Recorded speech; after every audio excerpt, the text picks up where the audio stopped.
books. Some tutor showed up to your house with a little handwritten notebook, and he would sit with your children and teach them one-on-one. He had the book, and they were his students. After the printing press, you can print 20 copies of that book, and they can all sit in a room like this, and they all have a text in front of them.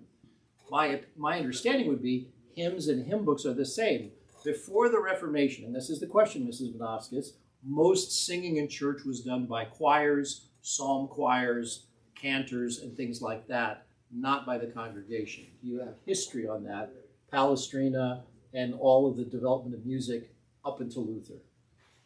Well, Palestrina was after Luther. Okay. But it's true, they wanted the people to sing in church, but in order to do that, most people sang badly.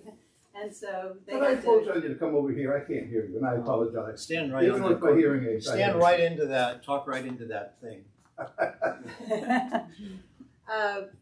Before Luther's time, there were people who were chosen to be part of the chapel choir, and they were trained by the monks. They did they kind of like went to music school at the monastery, and they were trained to be singers, and they sang in Latin. Notation was invented around 800, okay? And up to that point in time, everybody was kind of like, make it up yourself, you know? It was kind of like, pick a pitch out of the air and hope that, and it was all oral. It was that way. So past that point, it started being able to be written down and then taught to people. But when Martin Luther showed up on the scene, he was like, everybody needs to be singing because they're already singing anyway. They're down at the bar singing, so you might as well take some bar songs and put some decent words to it. So that's kind of how that turned out. Thank you very much. That's why I think Martin Luther wrote some of the original hymns, like lots of My Three Fortresses Are God. He was the original hymn writer. Yeah, so he, as a monk, he lived in the monastery. He prayed all 150 psalms every month.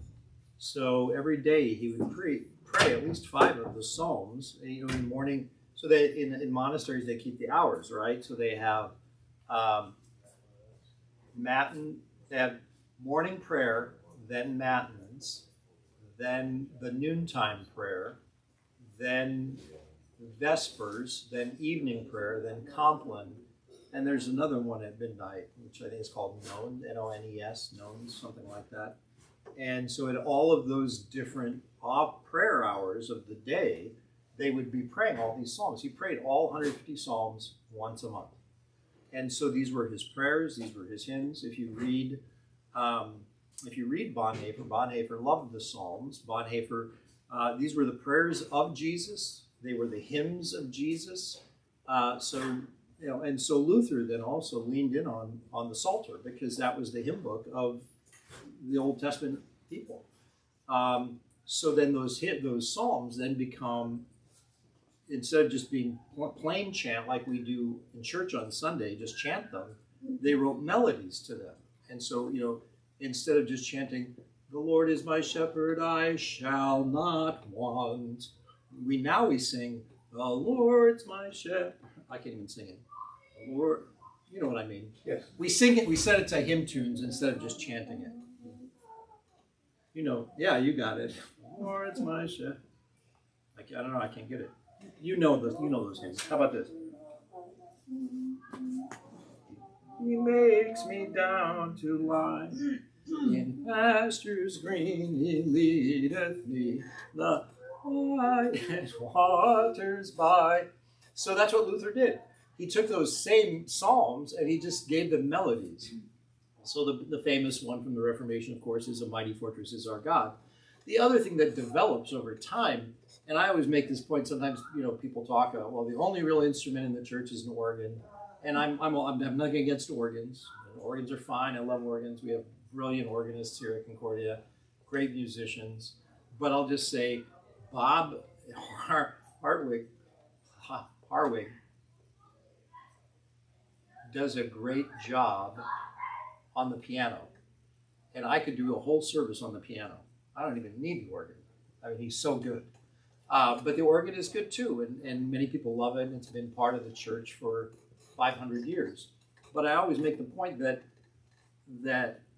the organ as we know it did not exist when Martin Luther lived. In fact, Bach lived 150 years after Martin Luther died, and he wrote music for instruments that didn't even exist when Luther was alive. And so the notion of instrumentation or hymns or music has evolved even since the time of Luther, because instruments have evolved, and we've gone from plain chant and Gregorian chant to hymn writing and so on. And so all that evolved. So the answer is, it's true, corporate singing did not exist for a couple of reasons. And one of it is because they didn't have a copy of the music for everyone to sing. Secondly, there were no schools or opportunities. The other thing that changes when you have a school is that people can sing together. I mean, kids learn to sing in school, right? Otherwise, unless you're, again, same thing. When you think of the stereotype of some wealthy aristocrat in Germany or in England, those kids, like, has anybody seen the movie Amadeus? You know that movie? It's like 35 years old. Unless you're extremely wealthy, you don't have instruments in your home. You have to understand there were really two classes. There was an aristocratic class, and then everyone else kind of lived in poverty. There's probably a merchant class in the middle of that somewhere. Merchants who made stuff and sold furniture, or butchers or whatever. But then most of the people in medieval times lived, off of the land or as serfs, in, what do they call them? Indentured kind of servants or whatever. And so if you were in the poor class, you just didn't have instruments and you didn't do that. If you were wealthy, then maybe you had a tutor or a violin teacher or somebody who'd come into your home and play the harpsichord, right? Or teach you to play the piano. There was no piano at the time, harpsichord. And so all of that evolves in church, even as music and literature and printing evolves. Okay? Thank you. All right, thank you. All right, we are in Revelation chapter 4. Would someone read verse 1? After this I looked, and behold, a door standing open in heaven. And the first voice which I had heard speaking to me like a trumpet said, "Come up here, and I will show you what must take place after this." All right, thank you very much.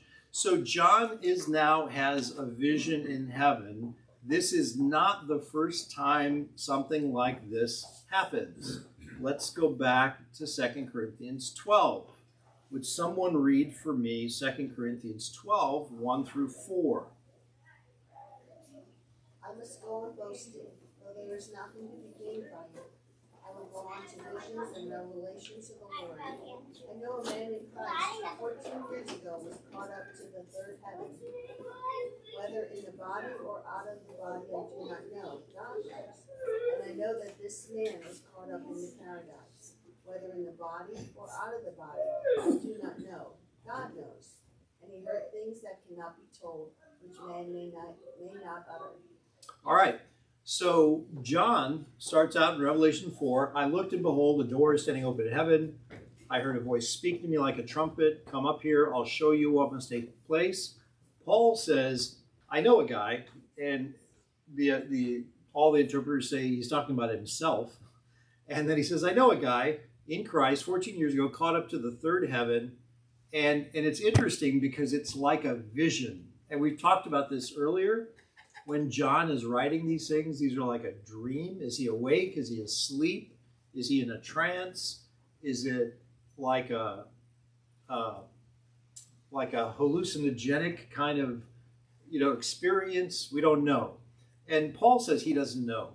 He said whether he was in the body or out of the body, I don't know, but God knows. And I know that this man was caught up into paradise, whether in the body or out of the body, I do not know. God knows. And he heard things that cannot be told, right? So same thing. He gets some sort of glimpse of heavenly things like John does. The other place this takes place is a familiar one that some of us may know. It's from the liturgy.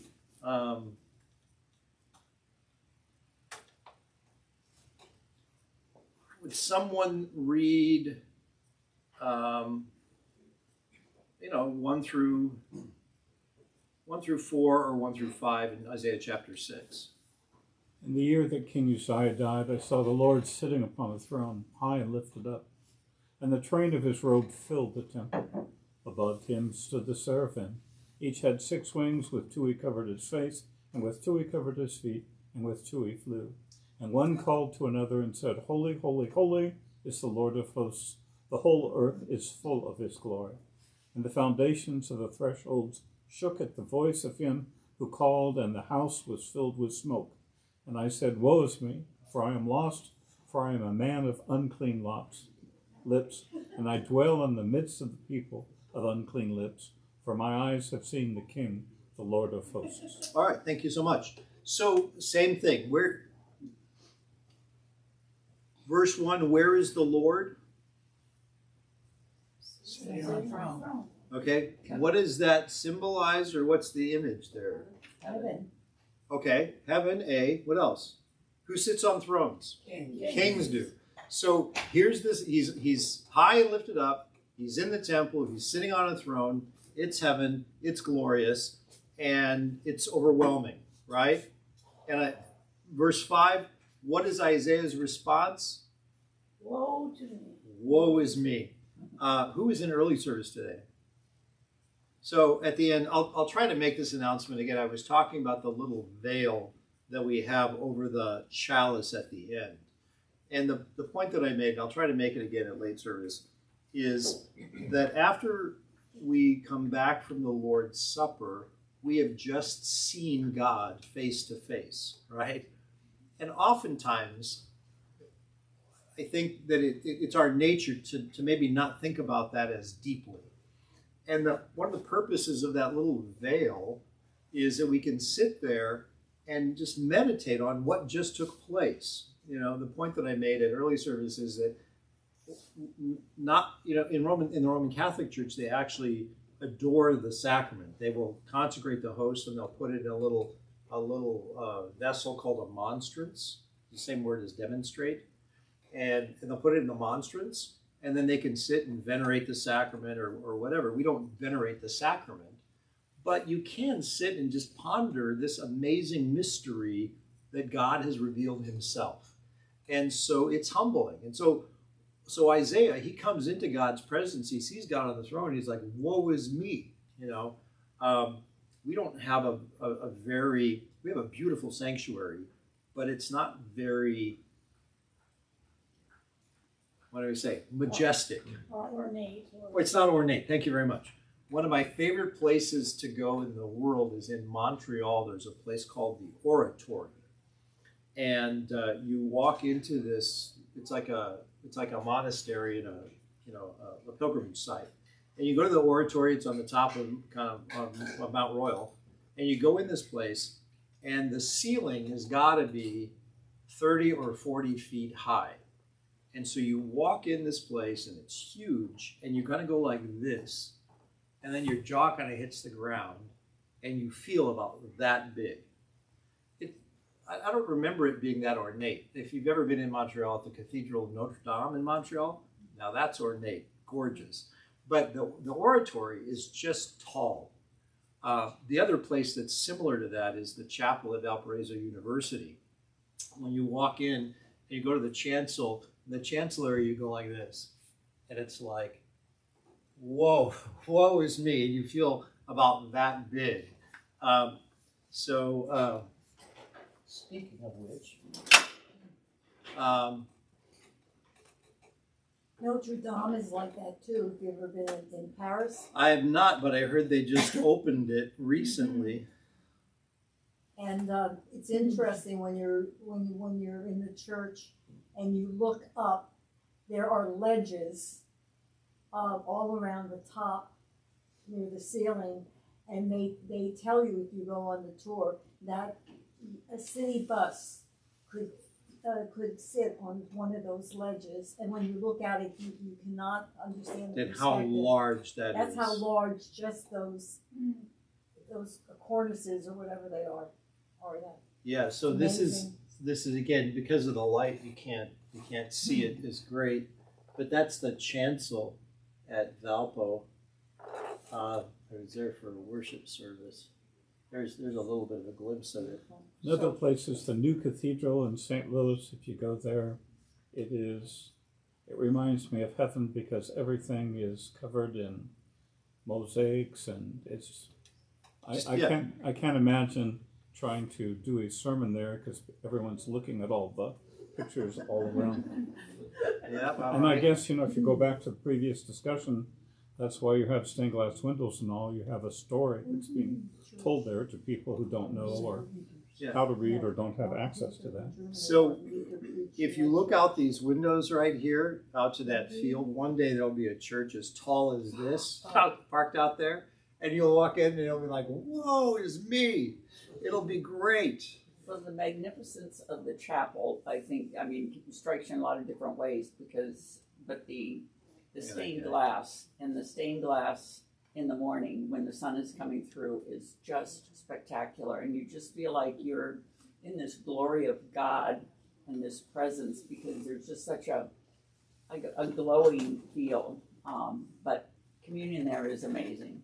It is amazing. Yeah. So in the year King Uzziah died, I saw the Lord sitting on the throne, high and lifted up. The train of his robe filled the temple, and the seraphim are this category of angels, 6 wings, and some would say 6 pairs of wings. It's like a pair of pants. So I have a pair of pants. Is that 1 or 2? 1. But it's a pair of pants. It's 2 legs. 2 legs. Same with the wings. So the word for, it says 6 wings, but literally it says 6 pairs of wings. So either 6 wings, 3 sets of 2, or 6 sets of 2. 2 he covered his face, 2 he covered his feet, 2 he flew. And they said, holy, holy, holy. And Isaiah's like, woe is me. So the notion then of what he sees is overwhelming. So we had that same thing here with St. Paul. He says, I know a man who saw him, and whether it was in the body or out of the body, I don't know.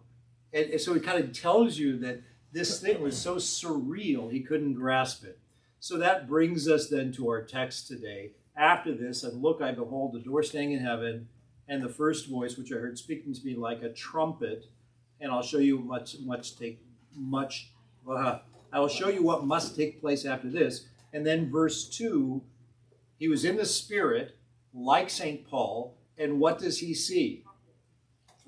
A throne in heaven. So again, this image and this conversation that we're having in Revelation is not something new in the Bible. It's in the Bible in the letters of Paul. It's in the Bible in the Old Testament. And so these are these kind of visions that we can kind of begin to look at and try to understand and grasp this glory of heaven. So let's see if we can unpack some of this. Oops, let's do this. Slideshow. From the beginning.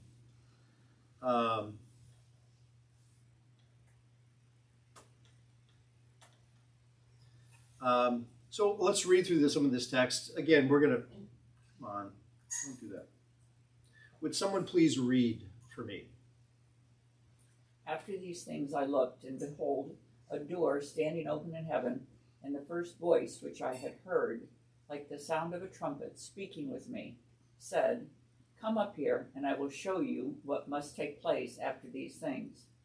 Immediately I was in the Spirit, and behold, a throne was standing in heaven, and I was one sitting on the throne. And he who was sitting was like a jasper stone, and a sardius in appearance, and there was a rainbow around the throne. All right. Somebody else.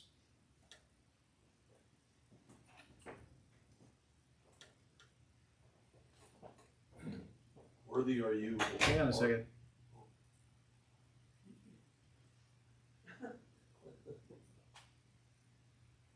Let's try this again. Go ahead. Like an emerald in appearance. Around the throne were 24 thrones, and upon the thrones I saw 24 elders sitting, clothed in white garments, and golden crowns on their heads. Out from the throne came flashes of lightning and sounds and peals of thunder. And there were 7 lamps of fire burning before the throne, which are the 7 spirits of God. And before the throne, there was something like a sea of glass, of crystal, and in the center and around the throne, 4 living creatures, full of eyes in front and behind. The first creature was like a lion, and the second creature like a calf. Keep going. And the third creature had a face like that of a man, and the fourth creature was like a flying eagle. Okay, pause there. So here's your first quiz for the day. So a lion, a calf or an ox, a man, and an eagle. Where have you seen that most recently? The cross. Cheater. Yes. If you look at the cross at the front of the church, on the 4 corners of the cross are these emblems of the 4 evangelists, Matthew, Mark, Luke, and John. And John is the eagle because his gospel soars above all the rest. Mark is the lion. Luke is the man, because he was a doctor. He talks about the humanity of Jesus, and that leaves Matthew to be the ox. And so each one of the 4 represents one of the evangelists. So we look at this every single Sunday. That same symbolism that's here is incorporated then in worship on Sunday. All right, somebody else, 8, 9, and 10. And the 4 living creatures, each one of them having 6 wings. Pause. Where else? Where did you just hear this? Isaiah 6. These are not new images. These are images hauled out of Scripture. So the same thing from Isaiah 6, 6 wings. Go ahead, Larry. Are full of eyes around and within. And the day and the night they did not cease to say, Holy, holy, holy is the Lord God, the Almighty, who was and who is to come. And when the living creatures give glory and honor and thanks to him who sits on the throne, to him who lives forever and ever, the 24 elders will fall down before him who sits on the throne, and will worship him who lives forever and ever, and will cast their crowns before the throne, saying,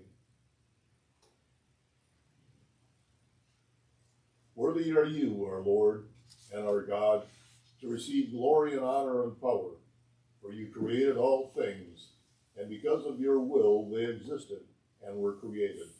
All right. So this line here, worthy are you, is here at the end of chapter 4. We're going to get to 5, 6, and 7, and this line will again come up again and again in 5 and in 7. All right. So this is what John is told. His commission is to write the things which you have seen and the things which are and the things which will take place after these things. So things you've seen, things of the past, things which are in the present, and things that are still coming. And sometimes for us those things overlap, right? So Advent is that same experience. So in Advent celebrates the time of Jesus coming. Which one? Both. Trick question. Both. All of them. Yes. How about all of them? So in the past, what does Advent celebrate? His birth. Jesus born in Bethlehem. Things which are present.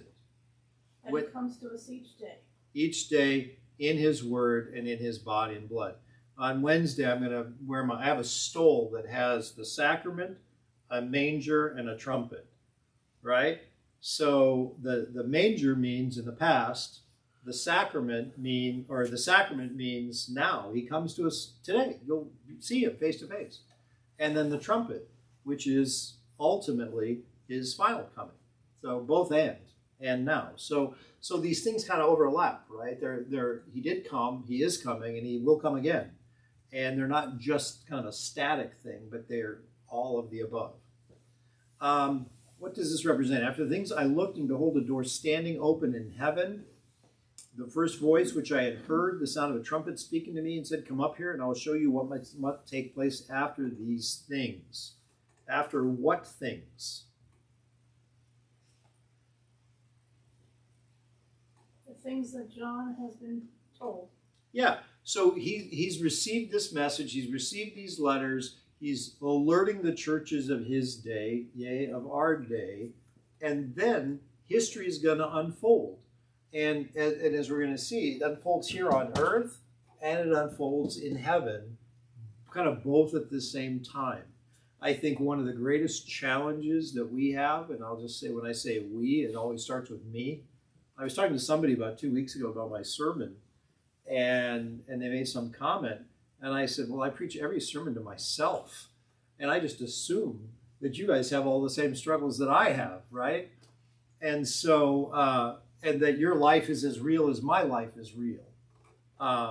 And so the notion of, when I say we, I think one of the biggest struggles we have is sometimes we live our lives as if life here on earth is the only thing that matters, or the most important thing that matters. And that's kind of, it's not as well developed in today's sermon, but the notion is that in this life we experience many things that are hard and difficult. And sometimes they are resolved this side of heaven. We get a diagnosis for cancer, we take some medicine, we have a surgery, we do radiation or chemotherapy, and then we're cured. Some of us get that same diagnosis, and we go through all those things, and then we die, right? And so sometimes there is a resolution this side of heaven, right? Oh, my eyes are fading. Well, I'll get some contacts or glasses. Oh, see, my eyesight's completely restored, right? But some of those things don't, and so same thing with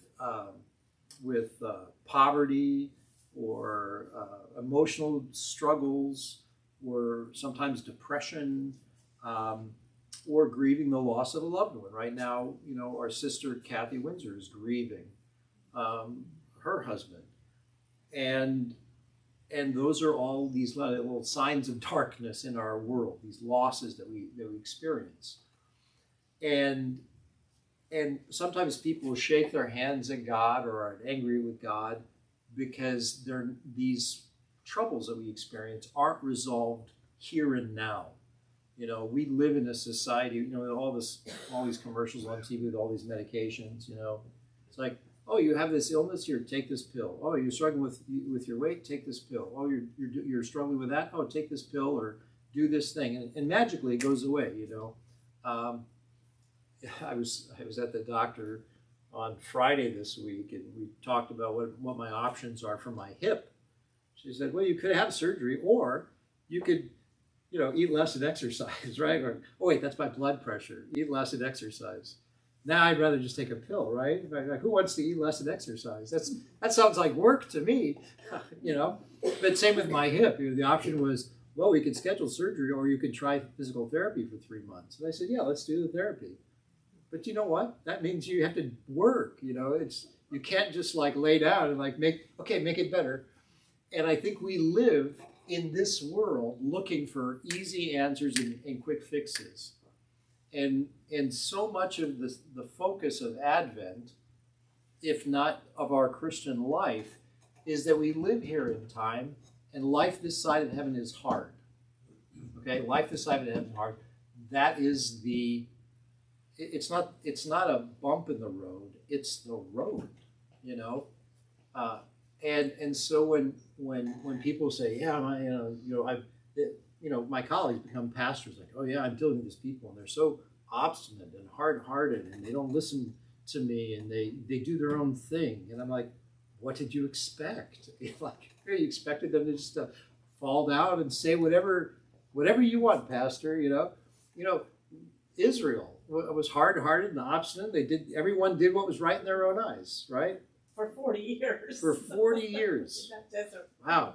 I'm only at 32, so I got 8 more years, and I'm, then God will deliver me to the promised land. But the notion is, it's not a bump in the road, it's the road. And we live sometimes as if life this side of heaven is all there is. What's the point, Pastor? The point is, as we're going to read these chapters coming up, that there's a battle going on in heaven, and that the choices that we make in life have spiritual implications, and the, you know, the ways that we walk and worship and live out our lives affect us not only here on earth, but have greater implications, right, for a spiritual reality.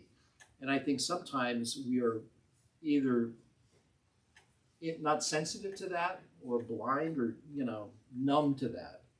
I have friends that aren't Christians, that they don't go to church, and they live I'll overstate it a little bit. You know, it's not horribly that bad, but sometimes when I talk to them, they have a very two-dimensional understanding of the universe.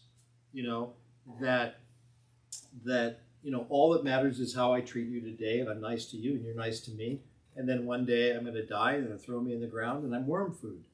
So I guess I should be nice to you. You know, I don't know. There are other people who have that same kind of two-dimensional version. It's like, you might as well grab all the gusto you can get, because this is all the joy you're ever going to get. So you might as well live life to the fullest and amass as much wealth and pleasure as you can, and then you're going to die, and then nothing matters anymore. And that's a very kind of two-dimensional understanding. And so what John is revealing to us here in chapter 4 and in the coming chapters is that there is worship here on earth, there is worship in heaven. There are struggles here on earth, and they are mirroring the spiritual struggles that are going on in heaven. Comments or questions about that? Does that make sense? Carolyn. Say more about the spiritual struggles in heaven. So one of the, I'm not going to give you all the passages because we're already way off, but I'll just say you're going to see the dragon fighting with Michael. Satan knows his time is short. In heaven there was silence for about a half an hour. And these kinds of this spiritual battle that goes on between, you know, there are the words that you'll hear are dragon, the harlot, the powers, you know, the heavenly powers, thing, you know, words like that. And then Michael and his angels are doing battle. There's actually a spiritual battle going on between these forces of good and evil. And the good news, and I don't want to ruin the story for you, Carolyn, but in the end, Michael will prevail, and he will slay the dragon, and the harlot will be cast down into the depths, and God wins. That's the end of the story. And the challenge for us is that ultimately, and this is kind of where it gets kind of murky as we study this, is that battle was ultimately fought on the cross of Calvary. And the promise that one day the seed of the woman would come and crush the serpent's head is fulfilled when Jesus dies on the cross. He says, what does he say? It is finished. The battle is done. And then it says he goes down to Descends into hell. to hell. This is 2 Peter chapter 3, verse 20, right? He descends into hell to do what? To declare Preach his to the- victory. Thank you very much. So he goes to hell to declare his victory over sin and death and Satan. And how does Revelation open? In Revelation chapter 1, it says, he who holds the keys to death and Hades. The keys represent authority. He's a custodian. They're under his custody, and he can bind them to hell, and he can loose all those souls and set them free.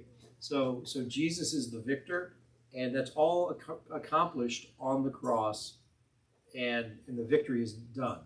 And, you know, kind of the classic one is, there, you know, on you know, whenever they declared, you know, VE Day, Victory of Europe Day, and then, what's the other one? Is there VJ Day? Is there a VJ Day? Yeah. And it's that Armistice Day, right? Is that the same one? November 11th? That's That was World War One. That's World War One. Yeah. So you have these moments, victory in Europe or victory in Japan or Armistice Day in these wars, and the war is declared over. The one that kind of resonates in my mind is we declared the war to be over, and yet there were Japanese soldiers in caves, on islands, thinking what? War's not over. It's not over. They're still fighting the battle. That's sort of the notion of what's going on in the world right now. Jesus wins on the cross. He defeats sin and death and Satan, and yet there are sort of these remnants of that battle that go on as long as we still live this side of heaven. You know, we're still struggling with our own fallen flesh. Satan is still trying to attack us. And, you know, here's the other part of the challenge is to live as a victorious child of God. That was kind of the sermon I wanted to preach today, was the Pharisees are so bound up in the rules and regulations and the law.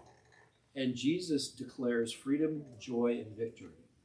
The Pharisees want you to be sad all the time, to live as a sad Christian.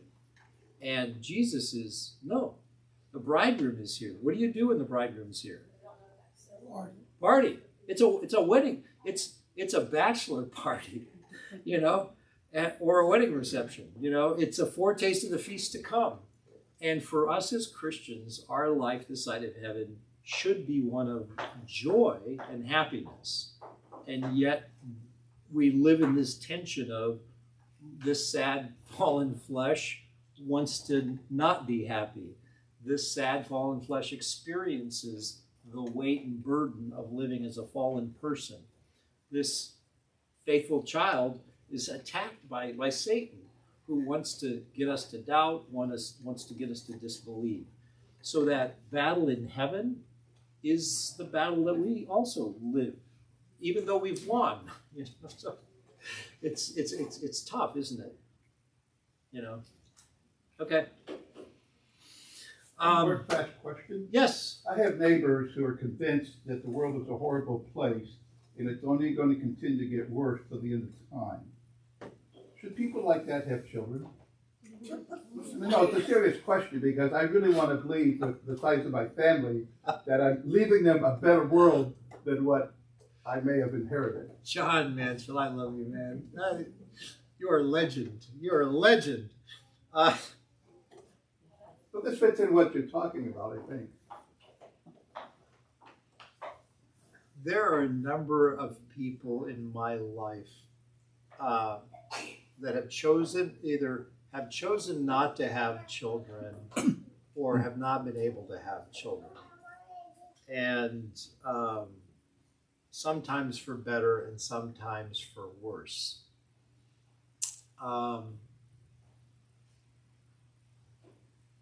I'll say the ultimate answer is, I'm going to answer your question, is should people like that have children? And the answer is it's not your call. That's God the right. knows. What? God knows. Yeah, it's not your call. And it's not my call. And when I think of my children, I love them with all my heart, and I just can't imagine what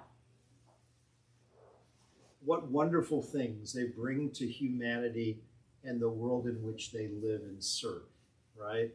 And I could sit here for a half hour and tell you about how awesome all four of my kids are. But God has given me and Cindy them. We've tried to do the best that we can to help them be good humans, you know, faithful Christians, and make a difference. And God only knows how they're going to turn out and for what good and purpose he will use them in life. I'll say there's lots of faithful Christians whose kids go south and are either enticed by the devil or succumb to their own fallen flesh. And they do things that hurt themselves and other people. And there are kids who grew up in difficult housing circumstances. In fact, Oliver's godfather grew up in a very difficult and abusive home without a father, ultimately. And he went on to become a Lutheran school teacher. And for a while, he was an air traffic controller. He was an elder in our congregation in California. and someone we looked up to and respected as a Christian. And if you would have looked at his family life, you probably might have said, boy, those two people shouldn't have children. The train wreck that they've made in their lives and the difficulties that that man went through as a young person, I wouldn't wish on anyone. And yet, you meant it for evil, but God meant it for good. He shaped the life of that man. His name is Tim, by the way, to be a very faithful Christian man. And actually, because of the rules of the FAA, you can only be so old and tell planes where to go.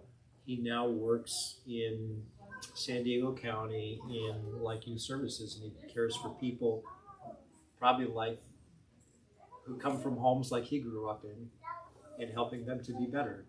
He's a graduate of Concordia Portland, and so that's a long answer to not your call, and God only knows how those lives turn out. So I understand the question, because sometimes you roll your eyes and think, boy, what a catastrophe that situation is. But the other thing I would say is that the power of the Holy Spirit to change lives and directions of lives is amazing and a miraculous thing. God is in the redemption business, and he takes things that are sick and broken, and he makes them new and whole again. Dawn, it sounds like you wanted to add something. Were you going to say something? I just want to say that we have no right to judge, and only God knows if he will bless those people that we judge that, well, maybe they shouldn't have children, because I've said that myself, but God knows what he will do with those children if he brings them about. We have a whole different picture of children.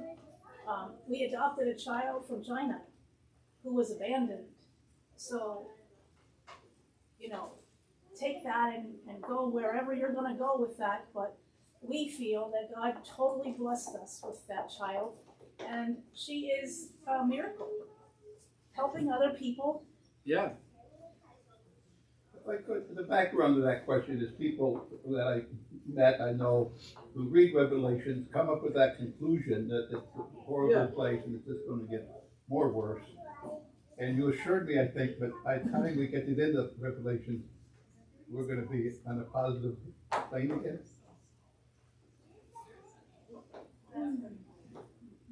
So I don't disagree that the world is at times a horrible place. And I don't disagree that it's getting worse. We didn't even talk about CEOs of drug companies, which is an interesting dilemma, which we'll have to talk about another day. We're not going to talk about CEOs of drug companies. That I don't know if I can find it here. Let's see. I'm going to see if I can find it.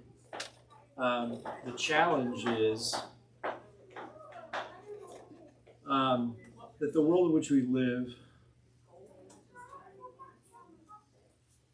is getting more difficult. What was a Western civilization and one of the greatest producers of art, music, science in Europe and in the United States, that civilized, you might even say Christian culture, is being challenged.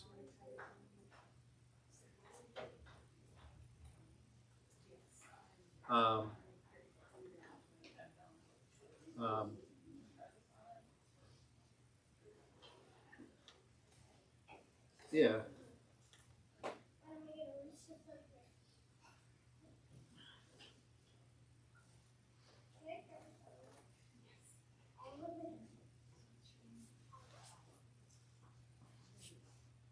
Yeah, I can't find it.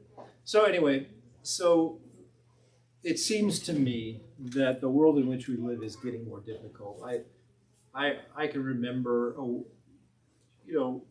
growing up in the 1950s and 60s and 70s, and each one of those generations had its own troubles. Vietnam was certainly a difficult time. Lots of different riots and protests in the late 60s and early 70s were difficult.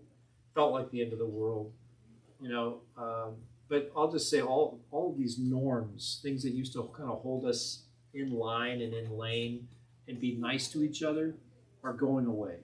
So it seems to me the world is getting a better place. The one thing I would say, though, is that as Christians, we believe that God is still in control and in charge. And the things that we're going to read in Revelation certainly are going to betray the fact that there's ugliness in the world and Satan is raging because his time is short.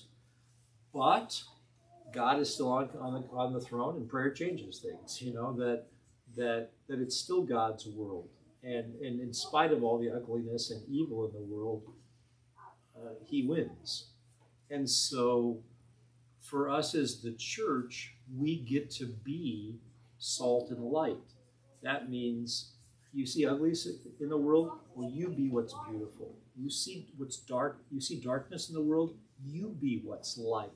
You see what hate there is in the world, you be kindness, you know.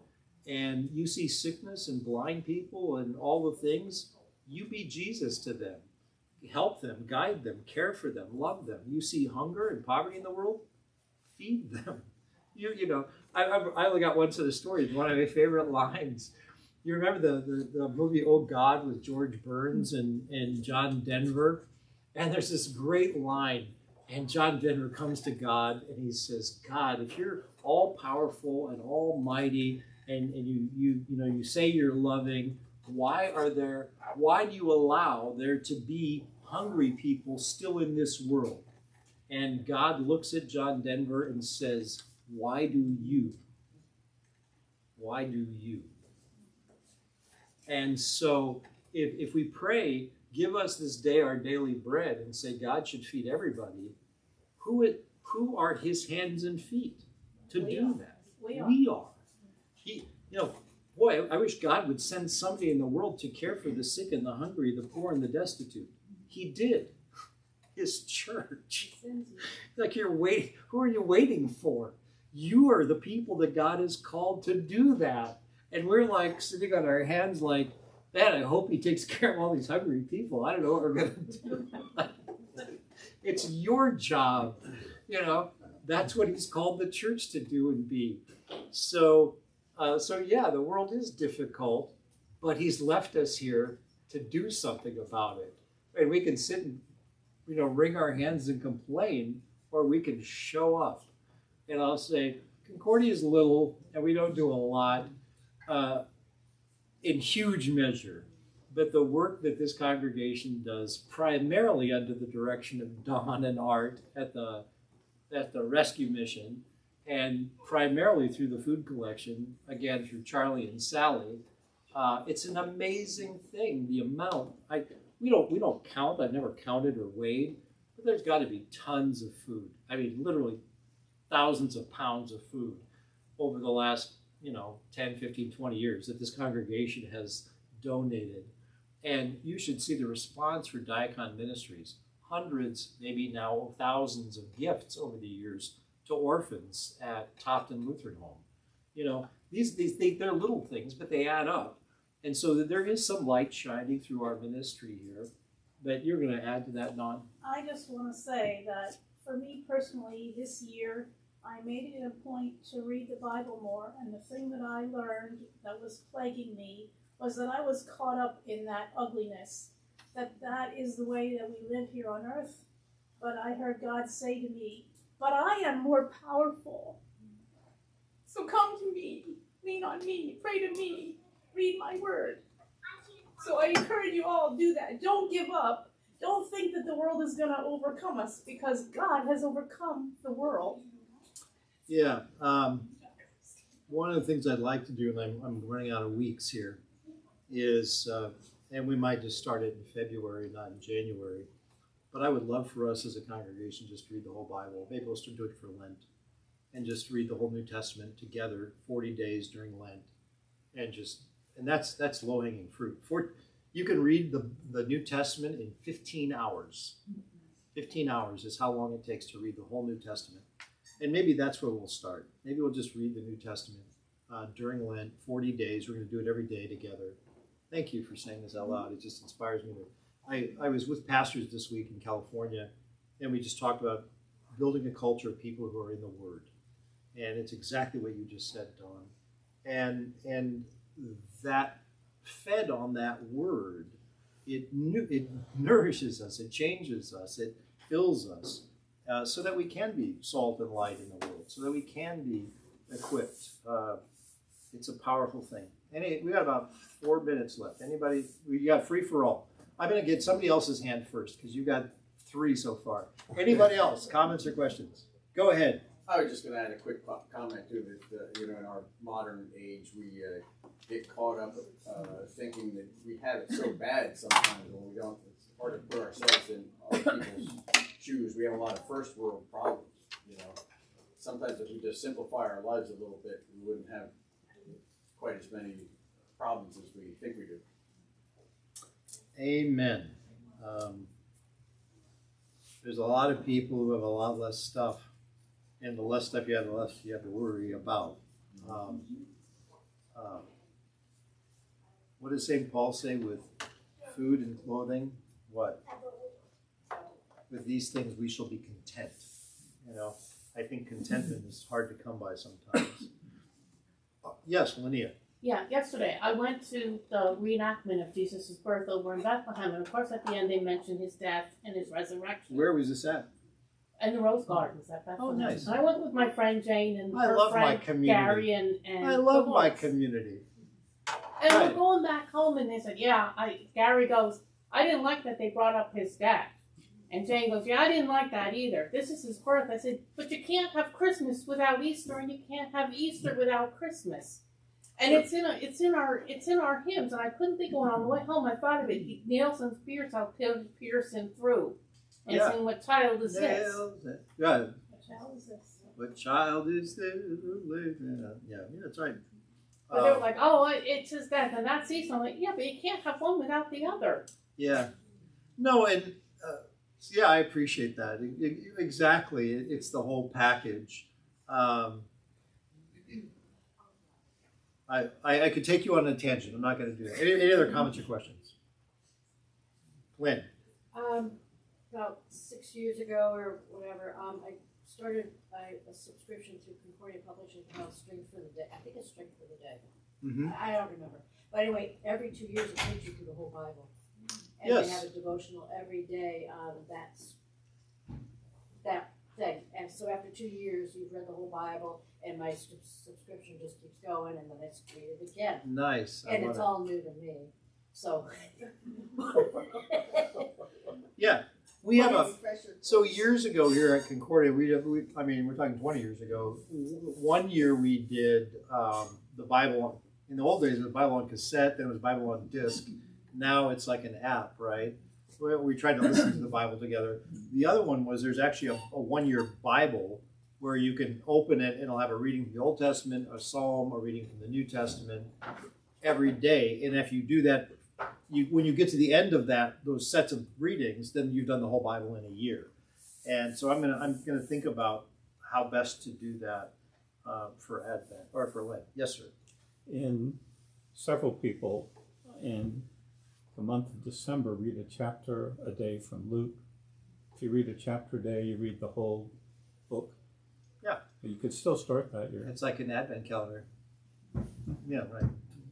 It's one chapter each day. Chapter a day keeps right. the devil away or whatever. All right, John, last word. Yes, to end everything on a very positive note, okay? I am actually very, very optimistic about the future, to the point that so far I've contributed 24 descendants, spread over 4 generations with more to come. And one of my great-grandchildren yesterday with his parents were at the staff Christmas party at the White House. Yeah. Wow. My grandson's a Secret Service agent. Oh, cool. On the presidential detail. I'm optimistic about the future. That is cool. And I don't tolerate pessimists, which is another story. I can make some joke about the glass being half full. But since you said that, I appreciate anyone who serves in law enforcement or the military, because that's sort of a Jesus kind of a career, because you're actually putting yourself in harm's way on behalf of your neighbor. And serving in the Secret Service, or in the military, or as a policeman means you're willing to take the risk of laying down your life for your brother, your sister.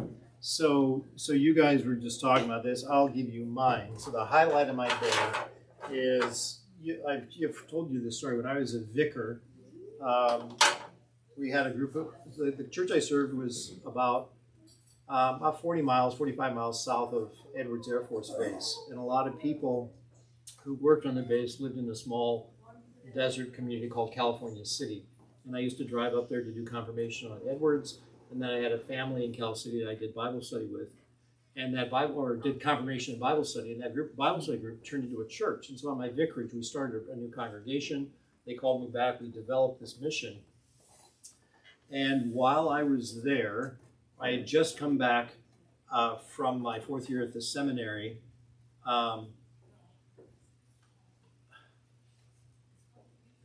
That fall, it was, well, I guess it must have been December. We went to church one night, and this young couple comes to me and kind of teary-eyed, and they say, Pastor, I just need to let you know that Colleen and I moved in together. And the classic line is, we'd say to somebody, he was a young Air Force guy, I don't know if he was a test pilot or whatever he did. And he said, Colleen and I just moved in together, and they're part of this new mission church. And even now, I'm choked up about it, because they were such a lovely young couple, and it's like, oh, you can't do this. So we talked about it on Sunday night about what their options were. And they said, well, we can't really afford, and Cindy and I said, we have an extra bedroom. We only had Carissa at that time, no other children, one child. And we said, we have an extra bedroom, Colleen can come and live at our house. Just have her live at our house, you guys work it out, and blah, blah, blah, or get married. And so Monday, they made some phone calls, and Tuesday, they came to my office, and I married them in the office. And then we called over the school staff, and we had a little reception in my office for this couple. And yesterday, I got this email. I don't know if you guys can see that. It says, Colleen and I always look back fondly upon this day at Grace Lutheran in 1992, meeting with you in your office in jeans and sweatshirts, discussing our situation, getting paperwork from the court, having a small intimate wedding ceremony and reception with church staff, et cetera, et cetera, et cetera. And I'm married Colleen. And that was 32 years ago, on December 14th. And so I'm right back at you. It was the highlight of my week. Yes, ma'am. So I had the privilege of attending the Army-Navy game yesterday down in Washington, D.C., and they still start that game with a prayer. Amen. Yeah. Yay. I love it. Welcome back. At RFK, or where did they do it? No, it was at Northwest Stadium, the Commanders Stadium. Oh, the Commanders Stadium. Landover, Maryland. Landover. Yeah, I'm going to cry. I was with Kathy Windsor this weekend, and you walk into their home, and they're on the doormat, it says, "Go Army, beat Navy." And I called her last night about, I don't know, 7:30 or 8 o'clock. I said, "Hey, how you doing?" She says, "Horrible." I said, "Oh, what's up?" She says, "Army just lost." So, yes, they did. Go Navy. Yeah. So you have to appreciate the fact that Steve was the chief of staff at West Point Military Academy. So they took that Army thing kind of seriously. All right, peace be. See you all.